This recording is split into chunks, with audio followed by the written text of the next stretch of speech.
Reflections. Your daily dose of strength and motivation. Reflections.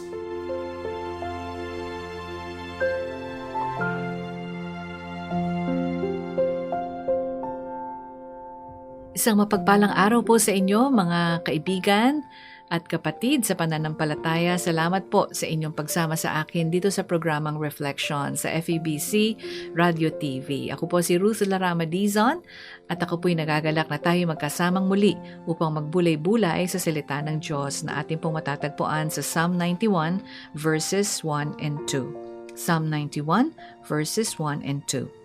Those who live in the shelter of the Most High will find rest in the shadow of the Almighty. This I declare about the Lord. He alone is my refuge, my place of safety. He is my God, and I trust Him. Psalm 91, verses 1 and 2.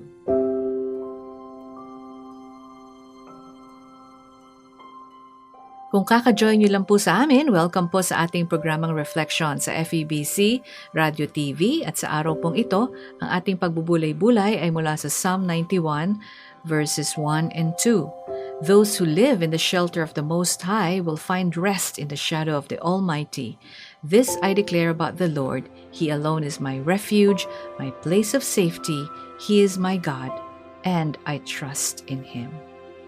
Ito pong verse na ito is a very powerful invitation para sa atin na manirahan sa presensya ng ating Panginoon sapagkat naroon po ang pangako ng divine protection, divine peace, and divine security under the shadow of the Almighty, sa ilalim ng lilim ng ating makapangyarihang Diyos.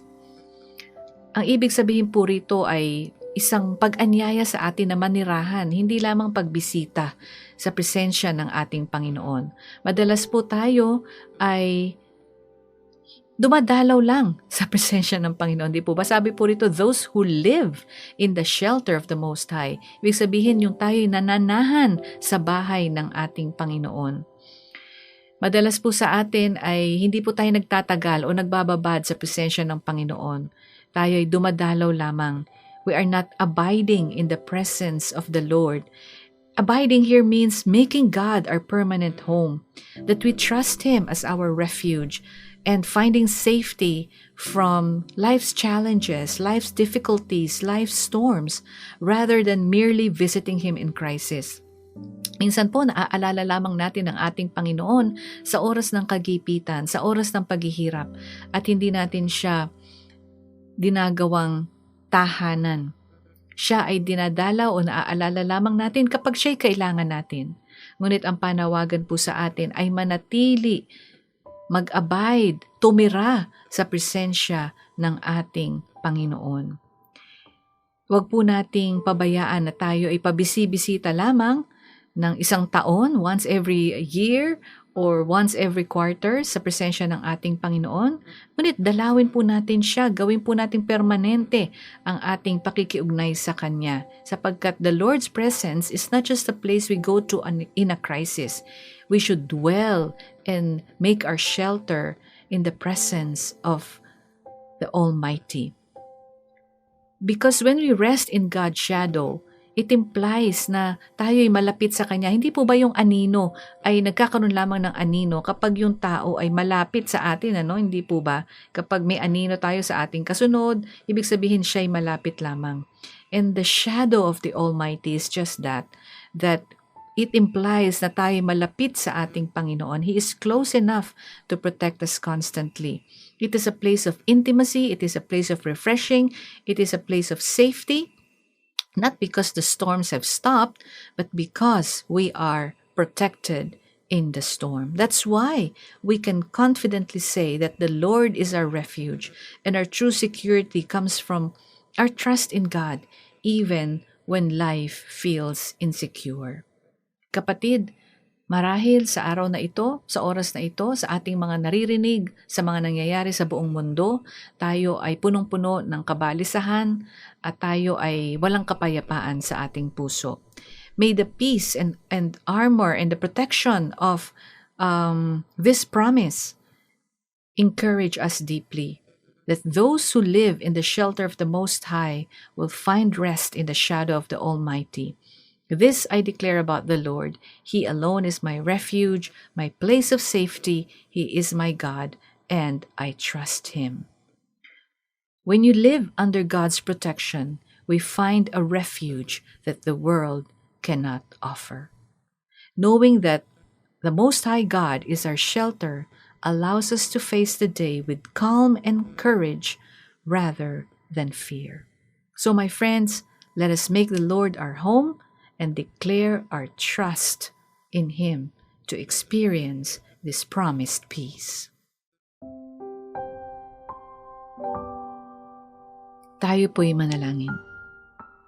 Father, thank you so much for the beauty of your word and the encouragement that it brings us in these troubled times, that those who live in the shelter of the Most High will find rest in your shadow.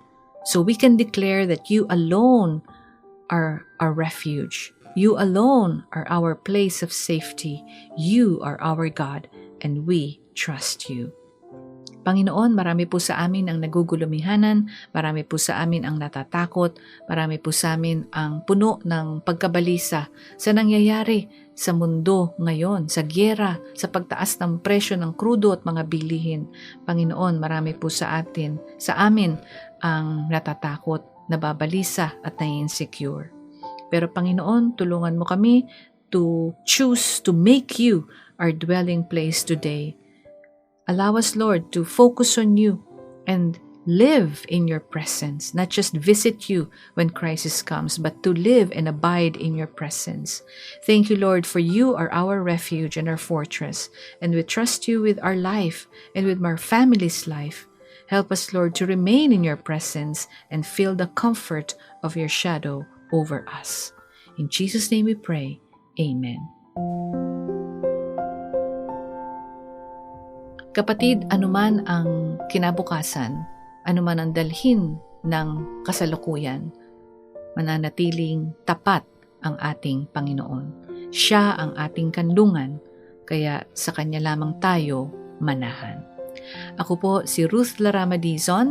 Maraming pong salamat sa inyong pagsama sa akin sa araw na ito.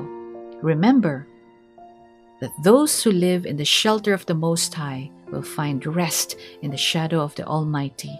We can declare that the Lord is our refuge. He is our place of safety. He is our God, and we can trust Him. Pagpalain po tayong lahat ng ating Panginoong may kapal. Reflections. Your daily dose of strength and motivation. Reflections.